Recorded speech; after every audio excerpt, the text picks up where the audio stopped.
Dear students, our next topic is deceleration, retardation और negative acceleration. बच्चों, हमने अपने पिछले लेक्चर में एक्सेलरेशन की डेफिनेशन स्टडी की थी, एक्सेलरेशन के बारे में स्टडी किया था, जिसमें आपको बताया गया था कि acceleration is defined as time rate of change of velocity, या acceleration is defined as rate of change of velocity respect to time. तो एक्सेलरेशन क्या है? वेलोसिटी के चेंज होने का टाइम रेट है। तो चेंज का मतलब क्या है? Change in velocity can either be an increase or decrease in velocity. Velocity में चेंज होने का मतलब है वेलोसिटी इंक्रीज भी हो सकती है, डिक्रीज भी हो सकती है। The word acceleration generally refer to the rate of increase of velocity. तो जहाँ पर हमने एक्सेलरेशन वर्ड यूज़ किया था, एक्सेलरेशन वर्ड आमतौर पर rate of increase of velocity के लिए होता है। जहाँ पर वेलोसिटी टाइम के साथ इंक्रीज हो रही है, वहाँ पर हम एक्सेलरेशन शब्द यूज़ करते हैं, वर्ड यूज़ करते हैं। आपने अगर थोड़ी ड्राइविंग की है तो ड्राइविंग करने वाले पर्सन्स को ये बात पता होती है कि जो हमारे स्कूटर या कार या स्कूटी की जो रेस होती है, रेस उसको हम एक्सेलरेटर कहते हैं। ये बात आपने सुनी भी होगी। क्लच, ब्रेक और एक्सेलरेटर, ABC के नाम से इनको बुलाते हैं। तो एक्सेलरेटर को दबाते हैं तो कार एक्सेलरेट होती है, मतलब उसकी वेलोसिटी बढ़ती है। तो एक्सेलरेशन वर्ड आमतौर पर rate of increase of velocity के लिए यूज़ होता है। That is we use word acceleration when velocity of body is increasing with time. तो एक्सेलरेटर या एक्सेलरेशन जब वेलोसिटी इंक्रीज हो रही होती है टाइम के साथ, तब यूज़ किया जाता है।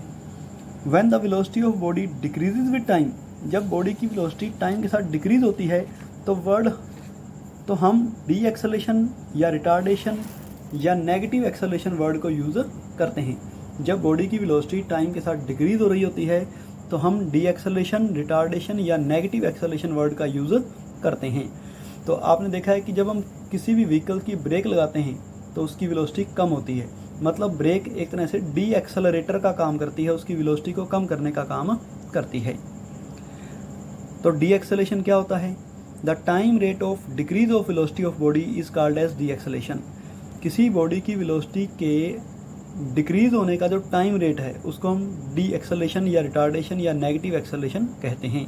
तो एक्सेलरेशन में वेलोसिटी इंक्रीज हो रही थी, यहाँ डी एक्सेलरेशन में वेलोसिटी डिक्रीज हो रही है, सिर्फ इतना ही फ़र्क है। वहाँ पर भी वेलोसिटी चेंज हो रही थी, यहाँ पर भी वेलोसिटी चेंज हो रही है, सिर्फ इंक्रीज और डिक्रीज का ही डिफरेंस है। तो deceleration is equal to decrease in velocity of body by time taken. तो SI unit, CGS unit, dimensional formula of deceleration are same as that of acceleration. तो deceleration का SI unit, CGS unit, dimensional formula ये सारे acceleration के ही same ही होते हैं, मतलब metre पर सेकंड स्क्वायर, सेंटीमीटर पर सेकंड स्क्वायर और m0 L1 T-2 ही होते हैं। ये आपको ध्यान रखना है। बस ये ध्यान रखना है कि एक्सेलरेशन वर्ड कब यूज़ होगा? जब वेलोसिटी टाइम के साथ इंक्रीज होगी, और डी एक्सेलरेशन वर्ड कब यूज़ होगा? जब वेलोसिटी टाइम के साथ डिक्रीज होगी। Note, acceleration is a vector quantity. तो एक्सेलरेशन एक वेक्टर क्वांटिटी है, मतलब इसका मैग्नीट्यूड भी है और डायरेक्शन भी है। तो as velocity is vector quantity, तो वेलोसिटी भी एक वेक्टर क्वांटिटी है, इसका मैग्नीट्यूड और डायरेक्शन दोनों होते हैं। तो acceleration rate of change of velocity है। तो वेलोसिटी का चाहे मैग्नीट्यूड चेंज हो चाहे डायरेक्शन चेंज हो, दोनों इकट्ठे चेंज हो चाहे दोनों में से कोई एक चेंज हो, तो एक्सेलरेशन होगा। चाहे मैग्नीट्यूड चेंज हो चाहे डायरेक्शन चेंज हो, दोनों में से कोई भी अगर चेंज हो रहा है तो एक्सेलरेशन होगा। दोनों चेंज हो रहे हैं तब भी एक्सेलरेशन होगा। लेकिन ध्यान रखना है कि एक्सेलरेशन के लिए वेलोसिटी के मैग्नीट्यूड का चेंज होना ज़रूरी नहीं है। अगर उसकी डायरेक्शन चेंज हो रही है तो भी एक्सेलरेशन होगा, क्योंकि वेलोसिटी की डायरेक्शन चेंज होना मतलब वेलोसिटी चेंज होना होता है। और rate of change of velocity क्या होता है? एक्सेलरेशन होता है। इसलिए एक्सेलरेशन के लिए वेलोसिटी का मैग्नीट्यूड या डायरेक्शन दोनों में से कोई भी चेंज हो तो हम कहेंगे कि इसका मोशन एक्सेलरेटेड मोशन है।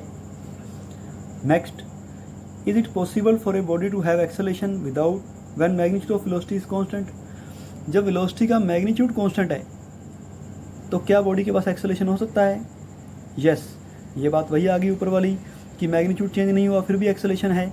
तो ड्यूरिंग यूनिफॉर्म सर्कुलर मोशन, जब कोई बॉडी सर्कुलर मोशन में एक ही वेलोसिटी से घूम रही है, उसकी वेलोसिटी का मैग्नीट्यूड चेंज नहीं हो रहा, मान लो वो 5 मीटर पर सेकंड की वेलोसिटी से घूम रही है सर्कल में, तो उसके सर्कल में घूमते वक्त मोशन की डायरेक्शन तो लगातार चेंज हो रही है, सर्कल में गोल गोल घूम रही है, मोशन की डायरेक्शन लगातार चेंज हो रही है, लेकिन मैग्नीट्यूड चेंज नहीं हो रहा। तो यहाँ पर फिर भी एक्सेलरेशन है, और इस एक्सेलरेशन को हम सेंट्रीपिटल एक्सेलरेशन कहते हैं, जो डायरेक्शन में चेंज होने के कारण होता है।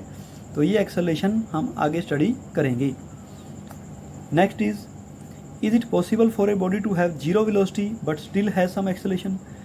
क्या ऐसा हो सकता है कि बॉडी की वेलोसिटी जीरो हो फिर भी बॉडी के पास कुछ एक्सेलरेशन हो? Yes, at highest point of motion body has zero velocity but its acceleration is equal to acceleration due to gravity. जब हम किसी बॉडी को ऊपर की ओर फेंकते हैं, बॉडी ऊपर जाती है, अपने हाईएस्ट पॉइंट पर पहुंच जाती है। हाईएस्ट पॉइंट पर पहुंचने पर उसकी वेलोसिटी जीरो हो जाती है, लेकिन वहां पर बॉडी का एक्सेलरेशन जीरो नहीं होता। उसका acceleration due to gravity small g, जिसको आप हिंदी में गुरुत्वीय त्वरण कहते हो, जिसकी वैल्यू आपने 9.8 मीटर पर सेकंड स्क्वायर स्टडी की हुई है। तो हाईएस्ट पॉइंट पर बॉडी की वेलोसिटी तो जीरो होती है, लेकिन एक्सेलरेशन जीरो नहीं होता। Next is when direction of velocity and acceleration is same then body speeds up.